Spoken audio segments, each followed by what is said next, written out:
ఇవాళ ప్రేమ ప్రేమ ప్రేమ అన్న పేరుతో లోకం సర్వనాశనం అయిపోతోంది. సుందరకాండ వింటే అర్థమవుతుంది ప్రేమకి కామానికి ఉన్న సున్నితమైనటువంటి భేదం. ప్రేమ ప్రతిఫలాన్ని కోరదు.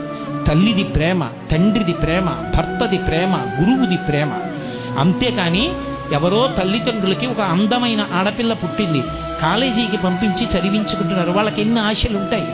ఓ ఉత్తముడైన వాడికి ఇచ్చి పెళ్లి చెయ్యాలని, తన కూతురు సుఖపడాలని వాడు కోరుకోడా? ఆమె అందంగా ఉందని నువ్వు ప్రేమించేశావా? ఆమె నీకు తప్ప ఇతరులకు దొరకకూడదని యాసిడ్ పోసావా? సంస్కార హీనత్వం వల్ల కది వచ్చింది. ఎవడి మనసులో ఏ రాక్షసుడు దాక్కున్నాడో తెలియని నాడు కళాశాలలో ప్రతి విద్యార్థి పక్కన ఒక పోలీసు కూడా కూర్చున్నా సరే ఆపగలరా మీరు? సంస్కారం అంకురించిన నాడు ఇటువంటి దోషాలు రావు.